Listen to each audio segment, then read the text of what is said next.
Le morning trading avec Aziz Ejli. On commence par le CAC futur, le CAC hier d'ailleurs qui était en baisse. Que faire sur le CAC et que nous montre le CAC futur ce matin? Alors Lucie, le CAC futur, ce qu'on voit sur le graphique essentiellement ce matin, un élément assez important, c'est la stabilisation hier, malgré cette baisse enregistrée, sur les plus bas touchés le 3 décembre dernier, le jour de BCE, donc vers les 4660 points. On voit ce matin que les cours essaient de rebondir, on essaye de reprendre un peu de couleur après donc la baisse d'hier. Et puis donc ce qui va être intéressant de surveiller, c'est la réaction aux alentours des 4730 points. Est-ce qu'on effectue une sorte de pullback après avoir enfoncé hier ce niveau? Est-ce qu'on risque de réintégrer et repartir à l'assaut des 4800 points? C'est la question qu'il faudra se poser, c'est la question qu'on essaye de surveiller. Globalement, le niveau donc qu'il va falloir surveiller à très courte échéance, c'est les 4730 points, puisque si on arrive à le dépasser, il faudra jouer une stratégie de breakout avec un objectif vers les 4800 points. Et à contrario, si on échoue dessus, sachant qu'on a un obstacle qui est la moyenne mobile à 50 périodes également à l'approche de ce niveau-là, dans ce cas-là, on pourra jouer plutôt à un scénario baissier et à un retour vers les 4660 points.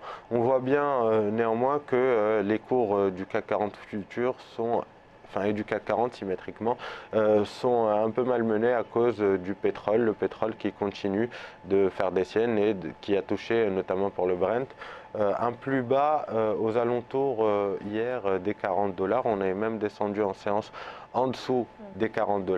Plus bas depuis 7 ans. Exactement, plus bas depuis 2009 quasiment. Et on le voit bien à l'écran, c'est ce que je vous disais depuis quelques jours déjà. On a eu cette figure en drapeau, une figure de continuation de tendance, la tendance qui était baissière auparavant, qui a été déclenchée. On voit bien que ce matin on rebondit légèrement et ça pourrait expliquer en partie le rebond qu'on constate sur le CAC 40 futur et qu'on pourrait constater à l'ouverture du CAC 40.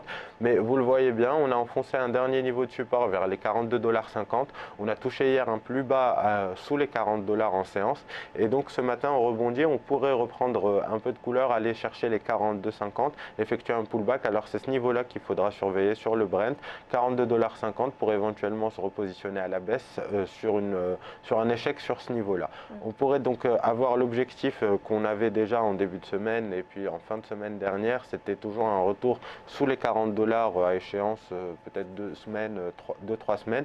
On pourrait revenir donc tester un niveau à 38 $. C'est l'objectif qu'on avait sur le Brent et qui est toujours d'actualité. Alors justement, conséquence de cette baisse du dollar, l'impact sur les valeurs pétrolières et notamment Total. Alors comment se comporte Total ce matin? Alors justement, ce matin, on aura les cours dans 5 minutes, on ne peut pas encore savoir, mais ce que j'ai choisi de vous parler de Total parce que à l'image justement du CAC 40 qui enregistre quelques séances baissières depuis la semaine dernière et qui est passé sous ce seuil des 4730 points qui était assez important, qui était pour l'instant garant de la tendance haussière.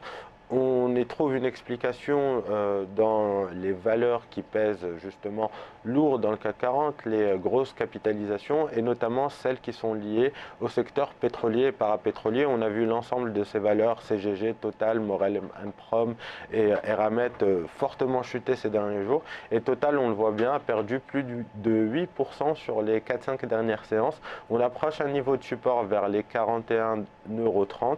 Alors c'est ce niveau-là qu'il faudra surveiller pour éventuellement se positionner à l'achat si on a un rebond, si on constate un rebond. Il est encore un peu tôt pour le dire, on va attendre justement d'avoir l'ouverture d'aujourd'hui déjà et puis voir comment le pétrole se comporte dans les jours qui arrivent. Mais ça, après avoir fortement chuté, on sait quand même que Total est un titre qui attire les investisseurs, donc on pourrait avoir un retour sur un point d'achat potentiel. Donc à suivre Total tout à l'heure à l'ouverture pour voir cette évolution de l'impact du pétrole sur les valeurs pétrolières. On passe maintenant à la suite de Direct Marché. On va retrouver Laurent Albi qui va nous parler de la recommandation de Day by Day. A tout de suite.